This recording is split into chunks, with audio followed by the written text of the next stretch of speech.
السلام عليكم ورحمة الله وبركاته. وعليكم السلام ورحمة الله وبركاته. إن الحمد لله نحمده ونستعينه ونستغفر ونعوذ بالله من شرور أنفسنا وسيئات أعمالنا من يهده الله فلا مضل له ومن يضلله فلا هادي له وأشهد أن لا إله إلا الله وحده لا شريك له وأشهد أن محمدا عبده ورسوله أما بعد فأعوذ بالله من الشيطان الرجيم وأحسنوا إن الله يحب المحسنين رب اشرح لي صدري ويسر لي أمري واحلل عقدة من لساني يفقه قولي رب زدني علما رب زدني علما। সম্মানিত আজকের ক্লাসে উপস্থিত দিনপ্রেমী সুপ্রিয় ভাই সকল, যাবতীয় প্রশংসা গুণগান সেই মহান আল্লাহ তাবারক ওয়া তাআলা নিমিত্তে, যিনি আমাদের সকলকে সুস্থ শরীরে সুস্থ মস্তিষ্কে ক্লাসে উপস্থিত হওয়ার তৌফিক দিয়েছেন। তারপর আমাদের সকলের প্রাণপ্রিয় নবী করিম মুহাম্মদ মুস্তাফা সাল্লাল্লাহু আলাইহি ওয়াসাল্লাম, ওনার উপরে অসংখ্য শান্তি ধারা বর্ষিত হোক। আল্লাহুম্মা সাল্লি আলাইহি আল্লাহুম্মা বারিক আলাইহি। আজকে ইনশাআল্লাহ আমরা একটা আকীদার গুরুত্বপূর্ণ বিষয় নিয়ে আলোচনা করব, সেটি হচ্ছে ইহসান। আপনারা জানেন ইসলামের তিনটি স্তর আছে। কটি স্তর? তিনটি। একটি হচ্ছে ইসলাম, প্রথম হচ্ছে ইসলাম, তারপর হচ্ছে ঈমান, তারপরে কি ইহসান। ইহসান সম্পর্কে আলোচনা হবে। এই ইহসানকে বোঝা কেন জরুরি? কারণ এই ইহসান যতক্ষণ না বুঝতে পারবেন ততক্ষণ পর্যন্ত আপনি উঁচু স্তর, যেটা উঁচু স্তরের ইসলাম, সেটা অর্জন করতে সক্ষম হবেন না। তো ইহসান জানাটা খুব জরুরি, বুঝতে পারলেন? ইসলামের সর্বোচ্চ স্তর হচ্ছে ইহসান। তো এই ইহসান কাকে বলে, ইহসান কোন জিনিস, এই বিষয়টি আগে আমরা জানি। ইহসান এর শাব্দিক অর্থ হচ্ছে মন্দর পরিবর্তে বিকল্প, যেটা ভালাই করা।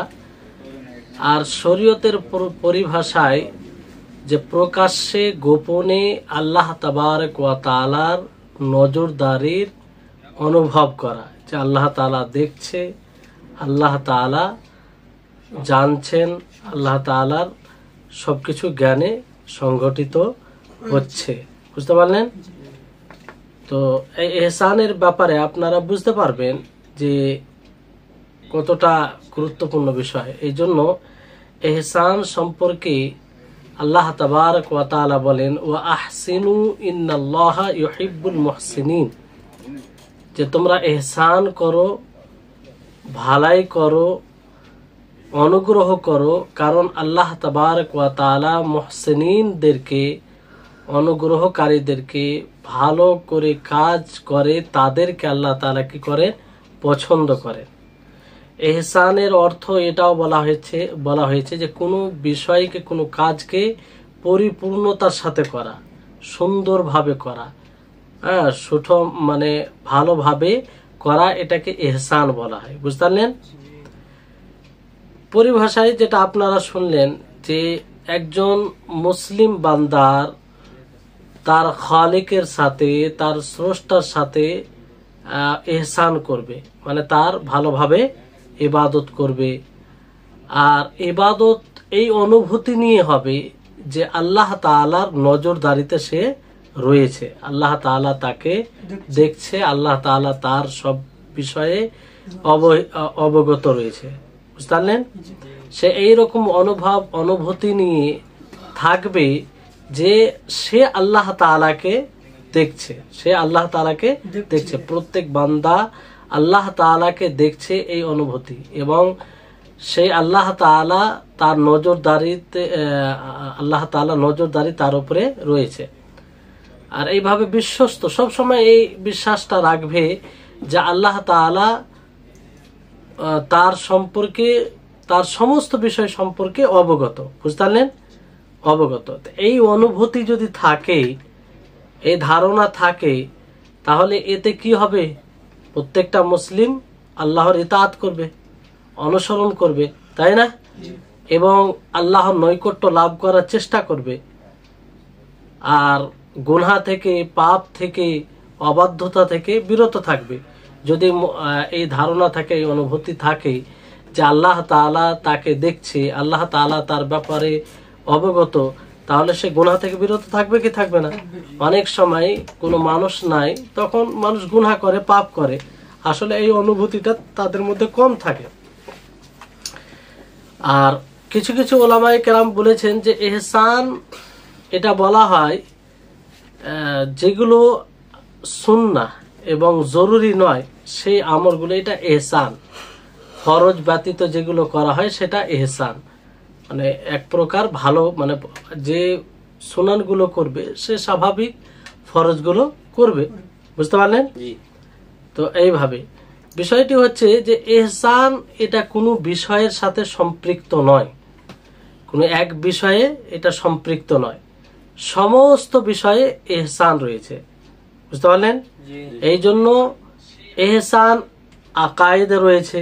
আকায়েদ বলতে আকিদা, ধারণায় আপনি কি আকিদা রাখবেন আল্লাহর ব্যাপারে, রাসূলের ব্যাপারে, ফারিস্তাগণের ব্যাপারে, তারপরে শেষ দিবসের ব্যাপারে, যতগুলো বিষয় রয়েছে তার ব্যাপারে, কোরআনের ব্যাপারে কি আকিদা হবে, তাতে যেন ইহসান থাকে, ইবাদতে ইহসান থাকে, আখলাক চরিত্রে যাতে ইহসান পাওয়া যায়।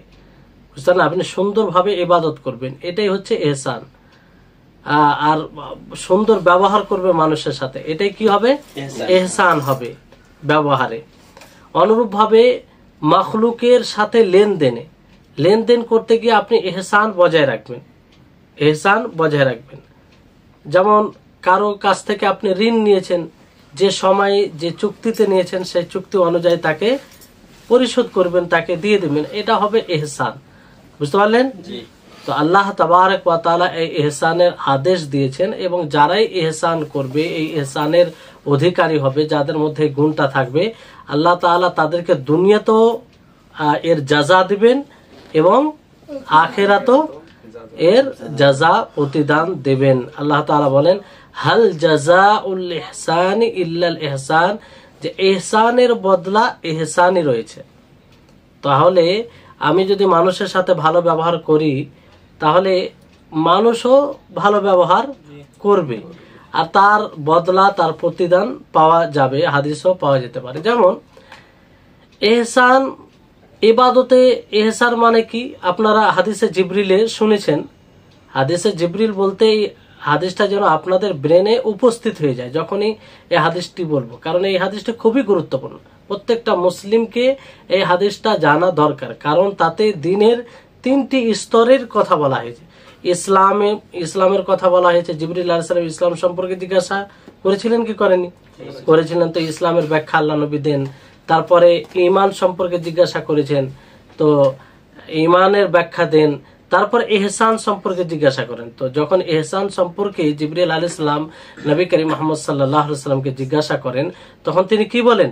যে আল ইহসানু আন তা'বুদাল্লাহা কাআন্নাকা তারাহু ফাইন লাম তাকুন তারাহু ফাইন্নাহু ইয়ারাকা। যে ইহসান হলো যে আপনি আল্লাহ তাআলার ইবাদত করবেন এই অনুভূতি নিয়ে, এই ভাবনা, মানে এই অনুভব নিয়ে যে আপনি আল্লাহ তাআলাকে দেখছেন, আপনি আল্লাহ তাআলাকে দেখছেন। যদি এটা সম্ভব না হয়, এটা কঠিন হয়, তাহলে এই ধারণা করবে যে আল্লাহ তাআলা আপনাকে দেখছে। বুঝতে পারলেন? তাহলে এটা হচ্ছে ইহসান। মূলত ইহসান বলতে আল্লাহ তাআলার নজরদারিকে স্মরণে রাখা, যে আমি সব সময় আল্লাহর নজরদারিতে রয়েছি। যেমন আপনি যখন কোনো মার্কেটে যাবেন, সেখানে লেখা থাকবে যে আপনি সিসি ক্যামেরা বন্দির মধ্যে রয়েছেন, সিসি ক্যামেরা আপনার সবকিছু রেকর্ড হচ্ছে। তো আপনি কি ভাবনায় থাকবেন? অবশ্যই আপনি সব সময় আপনার ব্রেনে এটা মনস্থ থাকবে যে আমার সবকিছু মানে প্রত্যক্ষ করা হচ্ছে, দেখা হচ্ছে, তখন আপনি সচেতন থাকবেন। হ্যাঁ, আপনি অন্য কিছু একটু যে অনর্থক আপনার অ্যাক্টিভিটি সেগুলো বন্ধ হয়ে যাবে, কারণ আপনি জানেন যে আমার সিসি ক্যামেরা আছে, তার মানে আমার সবকিছু কেউ প্রত্যক্ষ করছে, রেকর্ড হচ্ছে। তো এই রকম ভাবে আমাদেরকে আল্লাহর নজরদারির কথা স্মরণে রাখতে হবে।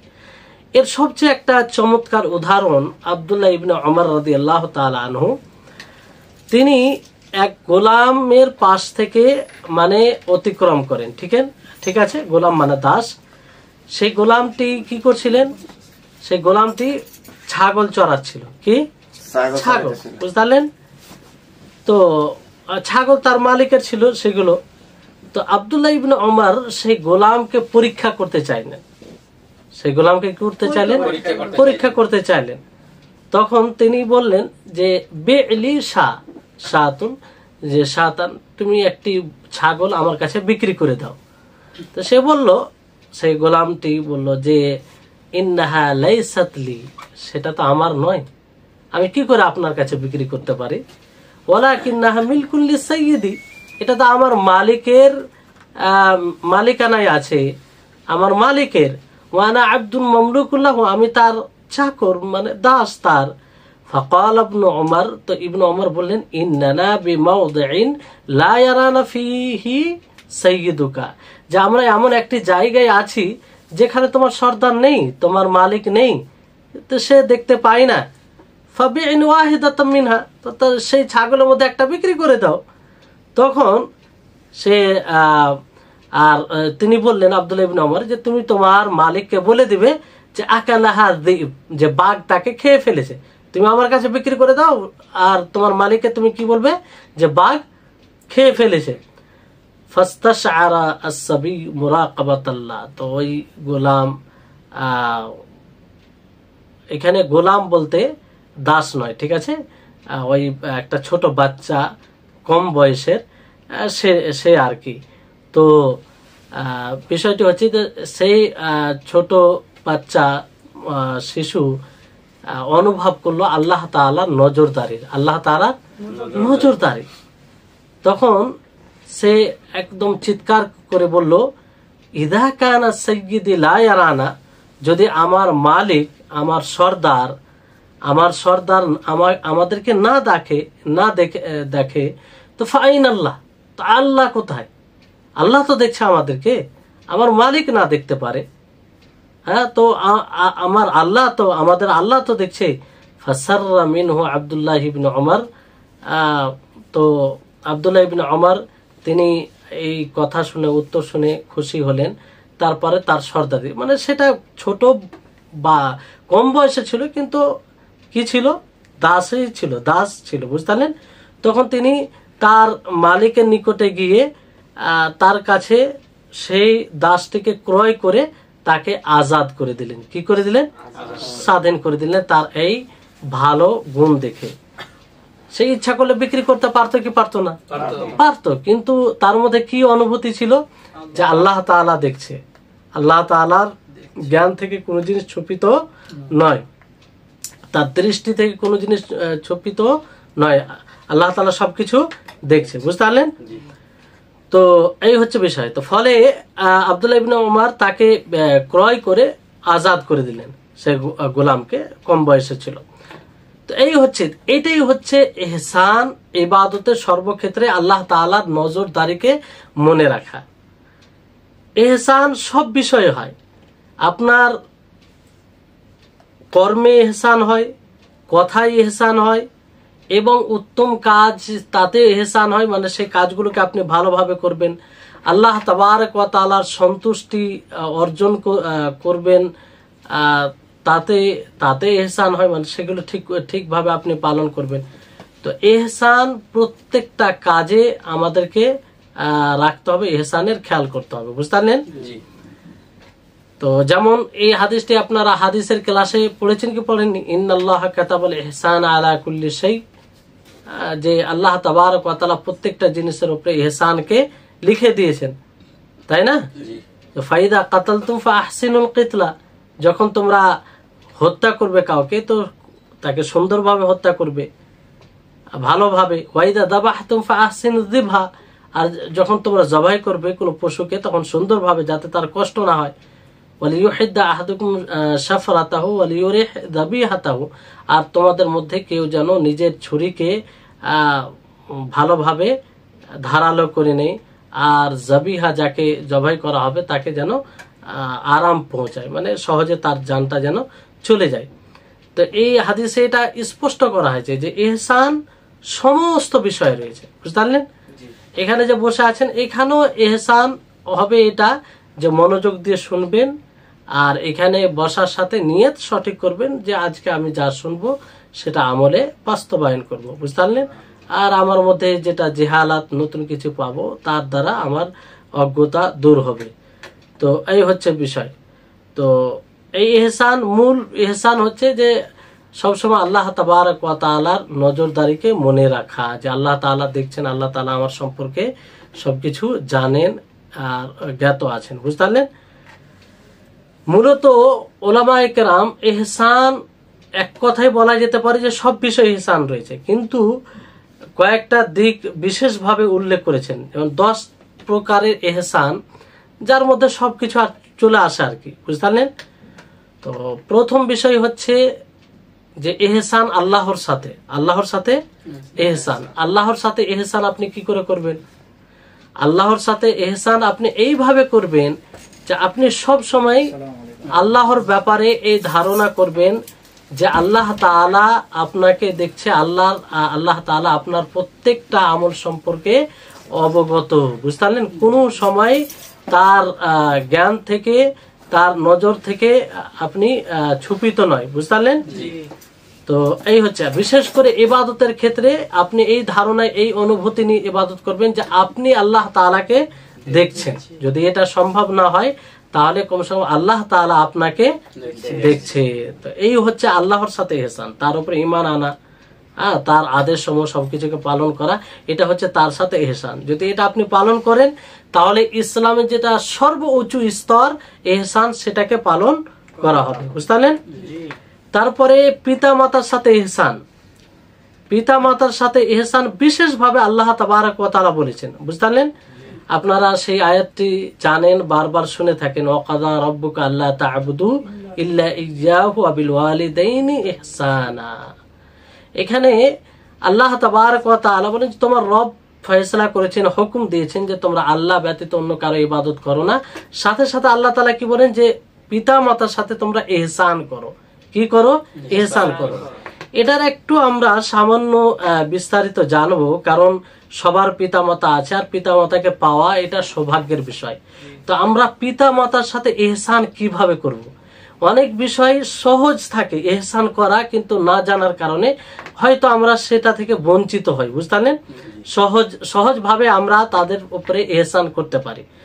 এই আয়াতটি আপনারা শুনেছেন যে পুরো আয়াত হচ্ছে আল্লাহ তাআলা তারপরে বলেন যে ইম্মা ইয়াবলুগান্না ইনদাকাল কিবারা আহাদুহুমা আও কিলাহুমা ফালা তাকুল লাহুমা উফফিন ওয়ালা তানহারহুমা ওয়া কুল লাহুমা কাওলান কারীমা ওয়াখফিজ লাহুমা জানাহাদ যুল্লি মিনার রাহমাতি ওয়া কুর রাব্বিরহামহুমা কামা রাব্বায়ানি সাগীরা। যে যখন তোমার নিকটে তাদের দুইজনের মধ্যে কোনো একজন বার্ধক্য অবস্থায় পৌঁছে যাবে, অথবা দুইজনেই পৌঁছে যাবে, তো তাদেরকে উফ পর্যন্ত বলিও না। কি পর্যন্ত বলিও না? উফ, মানে উহ, এরকম শব্দ যে বলা হয়।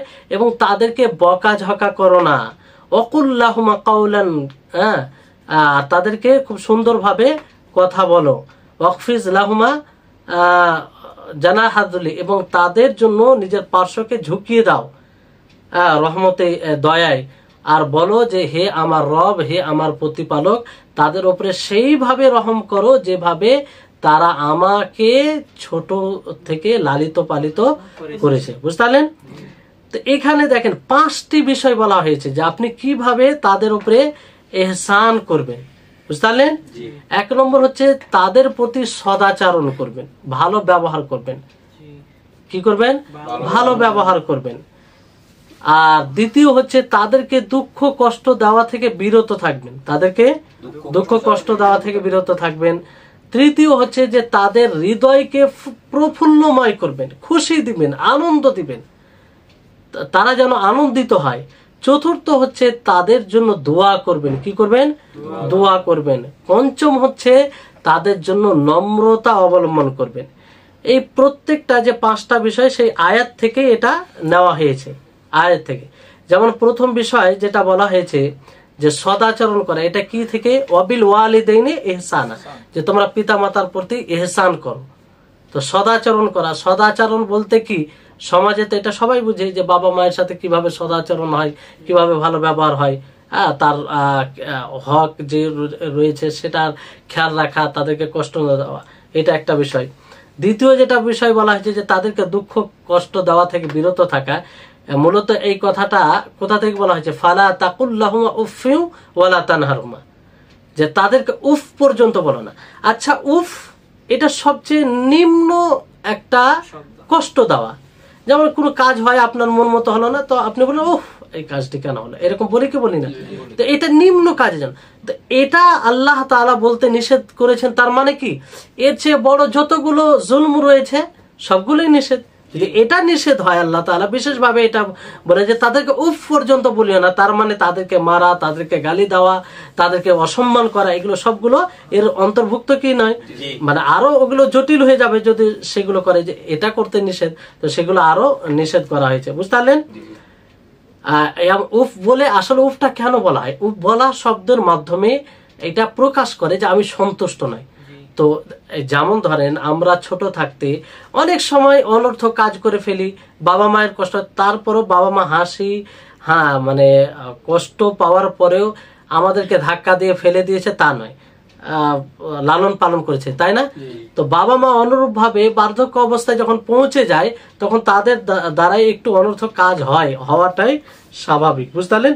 তো সেই সময় যেন এই রকমটা ব্যবহার আমরা না করি যে ও এই কাজটা কেন করলেন, সুন্দরভাবে নম্রভাবে আমরা বলতে পারি। বুঝতে পারলেন? তারপরে তাদেরকে আনন্দ দেওয়া, তাদের হৃদয়কে প্রফুল্লিত করা। এটা কিভাবে? আপনি তাদেরকে সুন্দর সুন্দর কথা বলবেন, দোয়া দিবেন শুনিয়ে।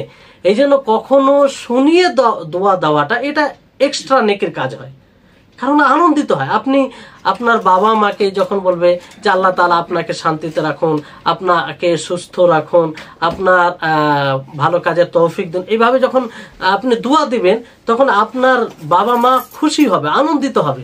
তো এইভাবে তাদের উপরে ইহসান করতে পারেন। আমরা অনেকে অনেক সময় এগুলো বলি না, একটু কথা বলে আমরা আনন্দ দিতে পারি, কিন্তু এই গুণটা আমরা সৌদি আরবে দেখেছি যে প্রচুর হারে, যার মানে 10%ও আমরা নিজের সমাজে দেখতে পাই না। দোয়া দেওয়া, খুব দোয়া দিতে পারে। আপনি সাক্ষাৎ করবেন, প্রথম 2-1 মিনিট আপনাকে দোয়াই দিবে। আপনি আশ্চর্য হবেন যে কি এগুলো বারবার দোয়ে, যে আপনার আল্লাহ তাআলা সুস্থ রাখুক, আপনাকে আরো হেদায়েত দিক, আর আপনি আপনার জীবন ভালো হোক, এইভাবে আপনাকে দোয়া দিবে। তো পিতা মাতাকে তারা আরো দোয়া দেয়। তো এটা একটা দিক, ভালো দিক। তারপরে তাদের জন্য নরম হয়ে যেতে হবে, নম্র হতে হবে, কঠোর হলে হবে না। বুঝতে পারলেন? তো এইভাবে বাবা মায়ের প্রতি যদি ইহসান করেন তো এটা ইহসান হবে, যেটা একটা গুরুত্বপূর্ণ বিষয়। ইসলামের সর্বোচ্চ স্তর হচ্ছে কি? ইহসান। ইসলাম, তারপরে ঈমান, তার চেয়ে উঁচু ঈমান, তার চেয়ে উঁচু কি? ইহসান। আত্মীয় স্বজনের সাথে ইহসান আপনি কিভাবে এটা করবেন? যেমন আল্লাহ তাবারক ওয়া তাআলা বলেন ওয়াত্তাকুল্লাহাল্লাযী তাসাআলুনা বিহি ওয়াল আরহাম, যে তোমরা আল্লাহকে ভয় করো, যে যার নিকটে তোমরা জিজ্ঞাসিত হবে, আর রক্তের সম্পর্ক সম্পর্কে, মানে রক্তের সম্পর্ক যেগুলো আত্মীয় স্বজন আছে, বুঝতে পারলে, তাদের সম্পর্কে। তো এদের সাথে ইহসান করতে হবে। প্রত্যেক জনের আলাদা আলাদা ইহসান। আপনার আত্মীয় স্বজনের মধ্যে আপনার স্ত্রী, আপনার সন্তান, আপনার মায়ের দিকের যেগুলো আত্মীয় স্বজন আছে তারা আসবে, সকলে আসবে, কিন্তু সকলের অবস্থা মানে যে যতটা কাছে তার ততটা খেয়াল রাখতে হবে। আর সমাজে যেভাবে আত্মীয়তা বজায় রাখার জন্য করা হয় সেটা করতে হবে। এটা হবে ইহসান তাদের সাথে। বুঝতে পারলেন? স্বামী কি করবে? স্ত্রীর মানে যে অধিকার আছে, হক আছে, সেটার খেয়াল রাখবে। স্বামী স্ত্রীর অধিকারে খেয়াল রাখবে, স্ত্রী স্বামীর অধিকারের খেয়াল রাখবে। এটা হবে ইহসান। বুঝতে পারলেন? এই জন্য এই ইহসান করতে গিয়ে লাভও আছে আত্মীয় স্বজনের সাথে, যেতে আল্লাহ তাআলা বয়সে বৃদ্ধি করবে এবং রুজি প্রশস্ত করবেন। কি করবেন? রুজি প্রশস্ত করবেন, যেগুলো হাদিসে আপনারা পড়েছেন। তারপরে আপনি যদি এই ইহসান করেন তো এক্সট্রা নেকি পাবেন। যে আপনি আমভাবে অন্যদেরকে যদি সাদকা করেন তার নেকি আছে, কিন্তু আত্মীয় স্বজনদের প্রতি ইহসান করেন, সাদকা করেন, তাহলে এতে কি দুই নেকি আছে, দুই ধরনের মানে নেকি। একটা হচ্ছে সাদকা করা আম, আর একটা হচ্ছে সেলা রাহমি, অর্থাৎ আত্মীয়তা বজায় রাখার নেকি, যার অনেক গুরুত্ব আছে, এর পূর্বে আপনারা শুনেছেন। তারপরে প্রতিবেশীর সাথে ইহসান, প্রতিবেশী তাদের সাথে ইহসান, এই ব্যাপারে তো আপনারা হাদিসে পড়েছেন, যথাযথ আলোচনা হয়েছে যে একজন প্রতিবেশীর সাথে আপনি ইহসান তার সাথে কি রূপ ব্যবহার করবেন, বুঝতে পারলেন। হাদিসে আছে যে জিবরিল, নবী করিম মুহাম্মদ সাল্লাল্লাহু আলাইহি ওয়াসাল্লাম বলেন যে মা জালা জিবরিল ইউসিনি বিল জারি হাত্তা জানানতু আন্নাহু সায়ুরিসুহু, যে জিবরিল আলাইহিস সালাম আমাকে বারবার প্রতিবেশীর সাথে ভালো ব্যবহার করার ওসিয়ত করেই যাচ্ছিলেন, এমনকি আমি মনে করছিলাম যে তিনি মনে হয় প্রতিবেশীকে উত্তরাধিকার বানিয়ে দেবে। কি বানিয়ে দেবে? উত্তরাধিকার, ওয়ারিস বানিয়ে দেবে। ওয়ারিস কে হয়? কাছের মানুষ হয় না? তো এইরকম মানে এতটা তাগিদ করেছেন, বুঝতে পারলেন। অন্য হাদিস আছে যে কেউ যেন প্রতিবেশীকে কষ্ট না দেয়, আর সে মুমিন হবে না যার মন্দ দ্বারা মানে যার দ্বারা কষ্ট পায় সে মুমিন হবে না, প্রতিবেশী যদি কষ্ট পায়। তো এইভাবে অনেক হাদিস রয়েছে। তো এক কথায় প্রতিবেশীর সাথে ইহসান করতে হবে, সে সহযোগিতা চাইলে সহযোগিতা করতে হবে, সে যদি ঋণ চায় ঋণ দিতে হবে, সে যদি প্রয়োজনে পড়ে যায় তাহলে তার প্রয়োজন পূর্ণ করতে হবে, সে যদি অসুস্থ হয় তার ইয়াদত করতে হবে, আর সে যদি কল্যাণ পায়, সফলতা লাভ করে কোনো বিষয়ে, তাহলে তাকে কি দিতে হবে? তার খুশিতে অংশগ্রহণ করতে হবে, এবং তাকে বলতে হবে, তাকে যেন মনে হয় যে আপনিও তার খুশিতে খুশি। এমনটা নয় যে তার মানে সে সফল হয়েছে তা আপনার মন ভারী, কিংবা আপনার এমন অ্যাটিটিউড, এমন ব্যবহার হচ্ছে যে সে মনে করছে আমি খুশি, তো মনে হয় ওই ব্যক্তি কষ্ট পাচ্ছে, এরকমটা যেন না হয়, বুঝতে পারলেন। তো কেউ মারা গেলে, প্রতিবেশী মারা গেলে তার জানাজায় যাওয়া, অংশগ্রহণ করা, বুঝতে পারলেন। তারপরে ভালো মন্দ সবসময় তাদেরকে খেয়াল রাখা। তো এইভাবে প্রতিবেশীর সাথে ইহসান। তারপরে ফোকারাদের প্রতি, গরিব অসহায় লোকদের প্রতি ইহসান, এটা ভুলতে হবে না। কারণ যদি আমরা আজকে তাদেরকে ভুলে যাই তো কিয়ামতের দিন তারা কিন্তু আমাদেরকে ভুলবে না, দাবি করবে, আর সেই কারণে হয়তো আমরা বিপদে পড়ে যেতে পারি। তো আমাদের মধ্যে যাদেরকে যতটুকু আল্লাহ দিয়েছে ওই অনুযায়ী পাশে যারা অসহায় রয়েছে, ফকির রয়েছে, তাদের সহযোগিতা আমরা করব। 100 টাকা আছে, 100 টাকা অনুযায়ী আমরা সহযোগিতা করতে পারি। এই ক্ষেত্রে এই বললে হবে না যে আমি মালদার ধনী হলে, ঠিক আছে, এই আশা করা ভালো যে আমি যদি বেশি ধনী হতাম তো বেশি সহযোগিতা করতাম, এটা আশা ঠিক আছে, কিন্তু এই অপেক্ষায় বসে থাকলে হবে না যে আমি যদি ধনী হতাম তাহলে এটা করতাম, কিন্তু এখন সে 5 টাকা দান করতে পারবে, 5 টাকা আর দেয় না, তো সে মানে যখন 50 টাকা দেওয়ার শক্তি হবে সে দিবে। এখন যদি 5 টাকা দেওয়ার শক্তি আছে না দেয়, তো 50 টাকা যখন দেওয়ার শক্তি হবে তখন আরো দিবে না, আরো টাকার প্রতি মানে মালের প্রতি ময়া হয়ে যাবে, বুঝতে পারলেন। তো এই হচ্ছে বিষয়, তো তাদের প্রতি ইহসান করতে হবে। তারপরে 6 নম্বর হচ্ছে ইয়াতিম মিসকিনদের প্রতি ইহসান, তাদের দেখাশোনা করা। এই জন্য আল্লাহ নবী কি বলেন যে আনা ওয়া কাফিলুল ইয়াতিমি ফিল জান্নাতি হাকাযা, যে আমি এবং যে ইয়াতিমের দেখাশোনা করে সে জান্নাতে এইরকম ভাবে, আল্লাহ নবী এইভাবে ইশারা করলেন, মানে এই আঙুল আর এই আঙুল একটু দূরত্ব রেখে ইশারা করলেন, তার মানে এইরকম কাছাকাছি জান্নাতে থাকবে। কি থাকবে? কাছাকাছি জান্নাতে থাকবে। তাহলে এতটা ফজিলত, বুঝতে পারলেন।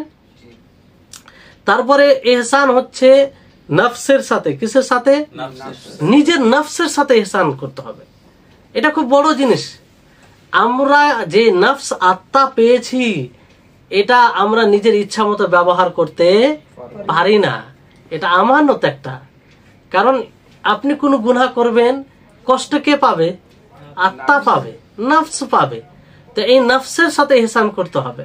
এই জন্য আদম আলাইহিস সালাম যখন ভুল করেছিলেন কি বলেছিলেন? রব্বানা যালামনা আনফুসানা ওয়া ইল্লাম তাগফির লানা ওয়া তারহামনা লানাকুনান্না মিনাল খাসিরিন। রব্বানা যালামনা, হে আমাদের প্রতিপালক, আমরা নিজের নফসের উপরে জুলুম করেছি, নিজের আত্মার উপরে জুলুম করেছি। তো এই আমরা যেন জুলুম না করি, তার প্রতি ইহসান করি, তার সাথে অনুগ্রহ করি, ভালো ব্যবহার করি। সেটা কি করে? নিজেকে হারাম থেকে বিরত রেখে, হারাম থেকে বিরত রেখে, হারাম ভক্ষণ থেকে বলেন, হারাম কাজ করা থেকে বলেন, যে কোনো হারাম থেকে।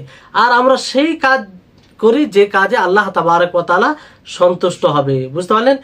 আর সেই কাজগুলো বেশি বেশি করে করব যে কাজে আমাদের আত্মা পবিত্র হবে, আত্মার তাজকিয়া হবে, আত্মাকে মানে আত্মার মধ্যে যেগুলো মানে ভালো মন্দ জিনিস আছে সেগুলোকে বের করা হবে, তারপর ভালো জিনিস সেই আত্মার মধ্যে নিয়ে আসতে হবে ভালো কাজ করার মাধ্যমে, বুঝতে পারলেন? তো এইভাবে আমরা নিজের আত্মার উপরে ইহসান করতে পারি, বুঝতে পারলেন? এই জন্য আল্লাহ তাবারক ওয়া তাআলা বহু আয়াতে এরকম ভাবে বলেছেন যে তারা নিজের নফসের উপরে জুলুম করে, নিজের নফসের উপরে জুলুম করে। তো আল্লাহ তাবারক ওয়া তাআলা যেমন একটি আয়াতে বলেন যে ইন আহসানতুম আহসানতুম লিআনফুসিকুম, যদি তোমরা ইহসান করো তো তোমরা নিজের নফসের উপরে ইহসান করবে। কার উপরে? নিজের নফসের উপরে। মানে আমরা যদি ভালো কাজ করি, সৎ কাজ করি, সালাত আদায় করি, যাকাত দিই, রোজা রাখি, তাহলে এটা কার উপরে ইহসান হবে? মূলত নফসের উপরে, আল্লাহর উপরে ইহসান হবে না। আল্লাহর কোনো যায় আসে না, আপনি আমল করেন না করেন, আল্লাহর কোনো যায় আসে না, কোনো যায় আসে না। এই কথাটা ভালো করে ব্রেনে মানে মনস্থ করে নিতে হবে যে মানে ইহসান যত আমরা সৎ আমল করে মানে ইহসান করা, তাই না? আর এই ইহসানের উপকার একমাত্র আমরাই পাই। কারা পাই? আমরাই পাই। তো ইন আহসানতুম আহসানতুম লিআনফুসিকুম, তোমরা যদি ইহসান করো তাহলে তোমরা নিজের নফসের উপরে ইহসান করবে। তারপরে আরো বহু আয়াতে এইভাবে বলা হয়েছে। তারপরে 8 নম্বর যেটা ইহসান হচ্ছে কথায় ইহসান করা। কিসে? কথায় কিভাবে ইহসান করবেন? যে আপনি মিষ্টভাষী হবেন, আপনার কথা দ্বারা কেউ কষ্ট পাবে না। কথায় বড় বড় আঘাত দেওয়া হয়, কথার কারণে বড় বড় দাঙ্গা হয়, কথার কারণে পারিবারিক যে বিচ্ছিন্নতা বেশিরভাগ দেখবেন, আপনি খতিয়ে দেখবেন কোনো একটা সামান্য কথা নিয়েই হয়। সামান্য কি, সেই কথাটা বড় কথা হয় অনেক সময়, যে আঘাত দেওয়া কথা। তো ওই কথা মানুষ ভুলতে পারে না, ফলে বারবার তাকে ধাক্কা দেয়, তার অন্তরে ধাক্কা দেয়, তাকে স্মরণ করিয়ে দেয় যে এই কথা বলেছে, তুমি এই উপযুক্ত নয়, তারপরে তোমাকে এরকম বলেছে। তো এই কথা স্মরণ করার কারণে আরো যে বিভিন্ন কাজ হয় তার দ্বারা, এটাই কারণ থাকে। যে তো কথা আমাদেরকে সুন্দর করতে হবে। কথা কি করতে হবে? সুন্দর করতে হবে। কথা সুন্দর বলতে দেখেন, অনেক সময় আমরা যেহেতু মানে আমলে একটু দুর্বল, অনুভব থাকে না, অনেক সময় দেখেন যে আমরা হয়তো সমাজে ওটা মন্দ মনে করি না। একটা উদাহরণ আপনাদেরকে দিই, যেমন ধরুন যে আপনার সাথী বন্ধু কোথায় কাজ করছে, কি করছে? কাজ করছে। আপনার সাথে দেখা হলো, আপনি তাকে বললেন যে ভাই কেমন আছেন? সেও বললা ভালো আছি। এইভাবে কথা হতে হতো আপনি জিজ্ঞাসা করলেন যে ভাই আপনি যেখানে কাজ করেন সেখানে বেতন কত? সে বললো আছে 5,000 6,000 যাই হোক 7,000 একটা বললো। আপনি সেখানে বললেন এই বেতনে কেউ থাকে? এই যে এই কথার ইফেক্ট কতটা হয় জানেন? এই যে আপনি বলে দিলেন, আপনার বলার সেখানে শেষ, কিন্তু তার চিন্তা এখান থেকে শুরু হয়। যাকে আপনি বললেন তার চিন্তা, আপনার কথা তার ক্ষতি হলো কি হলো না? সে বাড়িতে গিয়ে ভাবে, কিংবা নিজের বাসায় গিয়ে ভাবে, সত্যি তো আমি এত কম বেতনে থাকছি, কি উচিত?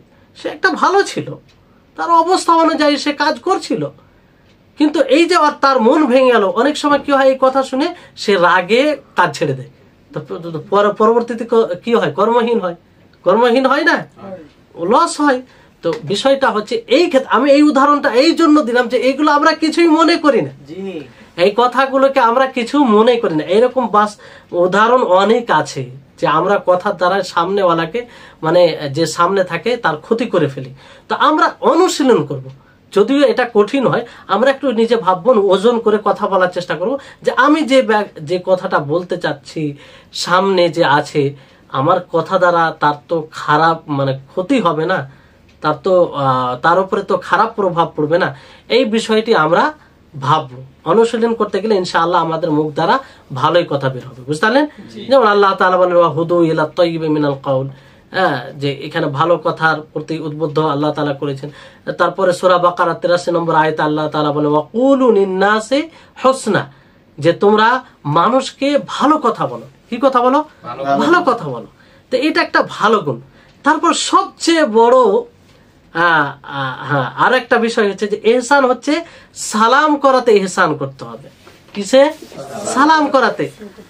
আমরা অনেক সময় কি করি, যে কেউ সালাম করলো, একটু হয়তো আস্তে করে দিল কিংবা একটু হয়তো মনমতো হলো না, তা আমরা আরো মানে সেটাকে নিম্ন করে দিই, মানে এমন ভাবে সালামের উত্তর দিই যাতে বোঝা যায় যে আমি তার সালামে সন্তুষ্ট নয় কিংবা তার চেয়ে ভালো দিই না। অথচ কোরআন আয়াত দ্বারা যেটা স্পষ্ট হয়, কোন ব্যক্তি যদি সালাম করে তার চেয়ে উত্তম তুমি তাকে উত্তম ভাবে উত্তর দাও, তাই না? ওয়াইদা হুয়্যিতুম বিতাহিয়্যাতিন ফাহাইয়্যু বিআহসানা মিনহা আও রুদ্দুহা, যে যখন সালাম করা হবে তোমাদেরকে, তো তোমরা উত্তম ভাবে সালাম করো, উত্তম ভাবে উত্তর দাও, তো উত্তর ভাবে তার উত্তর দাও। তাহলে সালাম দিতে হবে, আর এতে যেন ইহসান থাকে সুন্দরভাবে। অনেকেই সালাম দিবে কিন্তু তার সালামে সেই রকম থাকে না, একদম কর্কশ ভাষা আসসালামু আলাইকুম এরকম একটা মানে সালাম দিবে যে সে তার হৃদয় ঠিক আছে কিংবা সে তাকে সাক্ষাৎ করে সে খুশি আছে, এরকম যেন চেহারার ভাব থাকে, ঠিক আছে? তো এতে ইহসান থাকতে হবে, বুঝতে পারলেন? তারপরে 10 নম্বর যেটা শেষ ইহসান, মানে এই 10 প্রকারের মধ্যে অনেক কিছু চলে আসে, এই জন্য আপনাদের সামনে উপস্থাপন করা হলো। উলামায়ে কেরাম উল্লেখ করেছেন যে ইহসানের বদলা জানেন জান্নাতে, যেটা সবচেয়ে বড় নিয়ামত। সবচেয়ে বড় নিয়ামত কি বলেন তো? আল্লাহ সুবহানাহু ওয়া তাআলাকে দেখা। এর চাইতে বড় আর কোনো নিয়ামত নেই। তো এই যে ব্যক্তি ইহসান করবে তাকে এই মানে বদলা দেওয়া হবে, তাকে এই বদলা দেওয়া হবে, বুঝতে পারলেন? তো এটা তো ইহসানের বদলা। তার আগে 10 নম্বর যেটা আরেকটি ইহসান যেখানে করবেন সেটা ছুটে গেছে, সেটা হচ্ছে যে আপনি যে কোনো আমল করবেন, কাজ করবেন, সেখানে কারো অধীনে কাজ করেন, যারই কাজ করেন না কেন, সেই কাজ করতে গিয়ে আপনি ইহসান বজায় রাখবেন, মানে ভালোভাবে কাজ করবেন, যেভাবে করা উচিত, যে চুক্তিতে আপনি কাজে লেগেছেন সেই চুক্তি অনুযায়ী কাজ করবেন, তার চেয়ে পারলে ভালো কাজ করবেন। এটা কি হবে? ইহসান। আর যদি আপনি কমসে কম এতটা করবেন যে যে চুক্তিতে আপনি কাজে ভিড়েছেন সেই চুক্তি অনুযায়ী কাজ করবেন, তাহলে এটা ইহসানের মধ্যে পড়বে। আর যদি যখনই ফাঁক পান, যখনই সুযোগ পান আপনি অলস মানে কাজের ত্রুটি রাখেন, তো এটা ইহসান বিরোধী আমল হবে। কি বিরোধী আমল হবে? ইহসান বিরোধী আমল হবে। এই জন্য আল্লাহ তাবারক ওয়া তাআলা একটা আয়াতে বলেন, সূরা তাওবার 105 নম্বর আয়াতে, যে ওয়াকুল ইমালু ফাসায়ারাল্লাহু আমালাকুম ওয়া রাসূলুহু ওয়াল মুমিনুনা ওয়া সাতুরাদ্দুনা ইলা আলিমিল গায়বি ওয়াশ শাহাদাতি ফায়ুনাব্বিউকুম বিমা কুনতুম তা'মালুন। যে হে নবী আপনি বলুন যে তোমরা আমল করো, কারণ আল্লাহ তাবারক ওয়া তাআলা তোমাদের আমলকে দেখবে, তার রাসূল মুমিন তারা দেখবে, আর সেটা যিনি অদৃশ্যকে জানেন দৃশ্যকে জানেন তার দিকে ফিরিয়ে দেওয়া হবে, এবং সেই আল্লাহ তোমরা যা কিছু কর্ম করেছো সেটা ব্যাপারে তোমাদেরকে অবগত করাবে, জানাবে তোমাদেরকে। তাহলে অন্য হাদিসে এইভাবে রয়েছে যে ইন্নাল্লাহা ইউহিব্বু ইযা আমিলা আহাদুকুম আমালান আইয়ুতকিনাহু, যে আল্লাহ তাআলা তাকে পছন্দ করেন যখন কেউ আমলকে ভালোভাবে করে, ইতকানের সাথে করে, সুন্দরভাবে করে, যেভাবে কাজ করা উচিত যে কাজকে সেভাবে করে, তাকে আল্লাহ তাআলা পছন্দ করেন, বুঝতে পারলেন? তো এই হচ্ছে, তাহলে এই 10টি বিষয়ে যদি আমরা ইহসানের খেয়াল রাখি তাহলে ইনশাআল্লাহ পুরো এই ইহসানের উপরে আমল হবে, বুঝতে পারলেন? আর ইহসানের বদলা একটা হচ্ছে যে আল্লাহ তাবারক ওয়া তাআলা কোনো ইহসানকে বিনষ্ট করবে না। এমনকি কাফের যদি ইহসান করে তার ইহসানকে বিনষ্ট করে না, তাকে দুনিয়াতে তার বদলা দেয়। কাফের যারা অমুসলিম কারো অসহায় মানুষের সহযোগিতা করে তো তার ফলাফল দুনিয়াতে পায় তারা, কিন্তু আখিরাতে পাই না। এটা আল্লাহ তাবারক ওয়া তাআলা সুন্নাহ, আল্লাহ তাবারক ওয়া তাআলা নীতি, বুঝতে পারলেন? ইন্নাল্লাহা লা ইউযিউ আজরা মান আহসানা আমালা, যে উত্তম ভাবে কাজ করে, ইহসানের সাথে কাজ করে, ভালোভাবে কাজ করে, আল্লাহ তাআলা তার পুরস্কারকে নষ্ট করে না, বুঝতে পারলেন? আর যেটা বলতে চাচ্ছিলাম যে যারা ইহসান করবে, যারা এই গুণে গুণান্বিত হবে, তারা জান্নাতে সবচেয়ে বড় নেয়ামত পাবে। সেটা কি? আল্লাহ তাবারক ওয়া তাআলার দর্শন, আল্লাহ তাবারক ওয়া তাআলাকে দেখবে। আল্লাহ তাআলা বলেন লিল্লাযীনা আহসানুল হুসনা ওয়া জিয়াদা, যে তাদের জন্য যারা ইহসান করেছে তাদের জন্য হুসনা জিয়াদা, জিয়াদা বলতে আল্লাহ তাবারক ওয়া তাআলাকে তারা দেখবে। তো এই ব্যাপারে হাদিস আছে যে ইদা দাখালা আহলুল জান্নাহ, যখন জান্নাতীরা জান্নাতে প্রবেশ করবে, জাহান্নামীরা জাহান্নামে প্রবেশ করবে, তো এক মানে ঘোষণাকারী আওয়াজ দিবে যে ইয়া আহলাল জান্নাহ ইন্না লাকুম ইনদাল্লাহি মাউইদান ইউরিদু আন ইউনজিজাকুমুহু, যে হে জান্নাতবাসীরা, তোমাদের জন্য আল্লাহর নিকটে এক নির্ধারিত সময় এক ওয়াদা রয়েছে যেটা আল্লাহ তাআলা পূর্ণ করতে চায়। তারা কি বলবে? মা হুয়া, সেটা কি? তারা বলবে আল্লাহ তাআলা আমাদের মিজানকে ভারী করেছেন, আল্লাহ তাআলা আমাদের চেহারাকে উজ্জ্বল করেছেন, আল্লাহ তাআলা আমাদেরকে জান্নাতে প্রবেশ করেছেন, আল্লাহ তাআলা আমাদেরকে জাহান্নাম থেকে মুক্তি দান করেছেন, এই সব নিয়ামত তো পেয়েছি আমরা, তার কি বাকি আছে? তখন আল্লাহ তাআলা যেটা আবরণ রয়েছে সেটাকে উন্মুক্ত করবেন, সকলেই আল্লাহর দিকে দেখবেন, আর সকলেই বলবেন ফাওয়াল্লাহি মা আতাহুম আল্লাহু শাইআন আহাব্বু ইলাইহিম মিনান নাযরি ইলাইহি ওয়ালা আকাররা লিআয়ুনিহিম, যে তারা বলবে যে আল্লাহর কসম, কিংবা হাদিসে এটা বলা হয়েছে যে আল্লাহর কসম, আল্লাহ তাআলা এই নিয়ামত দেওয়ার পরে, এই নিয়ামত যে এটা এত প্রিয়, জান্নাতে যতগুলো নিয়ামত রয়েছে সমস্ত নিয়ামত এর নিচে, বুঝতে পারলেন? আল্লাহ তাবারক ওয়া তাআলাকে দেখা, এটা সবচেয়ে বড় নিয়ামত। তাহলে আমরা বেশি বেশি করে ইহসান করে এই গুণ নিজের মধ্যে নিয়ে এসে এই নিয়ামতের অধিকারী হতে পারি আমরা। একজন আল্লাহ তাআলা কি বলেন? উজুহু ইয়াউমাইদিন নাযিরা, হ্যাঁ, যে সেই দিন কিছু চেহারা একদম খুশি আনন্দিত হবে, তারা আল্লাহর রবের দিকে তাকিয়ে, রবের দিকে তারা তাকাবে। তো ইলা রব্বিহা নাযিরা, রবকে দেখে। তো বিষয়টি হচ্ছে যে এই ইহসানটি খুব গুরুত্বপূর্ণ জিনিস। তাহলে আপনারা যখনই মানে ইসলামের স্তর জিজ্ঞাসা করা হবে, তখনই যেন আপনাদের সবসময় মনে থাকে কিংবা বলতে পারেন যে ইসলামের স্তর কয়টি? দিনের স্তর তিনটি। প্রথম কি? ইসলাম, তারপরে ঈমান, তারপরে ইহসান। ইহসান বিষয়টি বুঝতে পেরেছেন? এর আগেও কিন্তু একটা হাদিসে এসেছে, সেখানেও কিন্তু ব্যাখ্যা দেওয়া হয়েছিল মোটামুটি ভাবে, বুঝলেন? তো এগুলো গুরুত্বপূর্ণ জিনিস। আমি আপনি মুসলিম হয়ে যে ইসলামের যেটা স্তর সেগুলোকে যদি না বুঝি, অনেক আছে জানে না যে ইহসান কি, ইহসান এর অবস্থান ইসলামে কি, বুঝলেন? তো এই ইহসান। আর এখানে একটা গুরুত্বপূর্ণ কথা, সেটা বলে 1 মিনিট, যে এই যখন ইসলাম বলা হবে, একাকী কোনো শব্দ বলা হবে, তখন তিনটাই জিনিস চলে আসবে, মনে রাখবেন। যদি আমি শুধু ইসলাম বলি, তো ইসলাম বলতে ইহসানও এর মধ্যে চলে আসবে, হ্যাঁ, আর ঈমানও চলে আসবে, সবকিছু চলে আসবে, মানে আলাদা আলাদা ভাবে বলা হবে। আর যখন একসাথে এগুলো বলা হবে একই জায়গায়, তখন ইসলামের অর্থ আলাদা হবে, ঈমানের অর্থ আলাদা হবে, ইহসানের অর্থ আলাদা হবে। বুঝতে পেরেছেন? বুঝতে পেরেছেন বিষয়টি?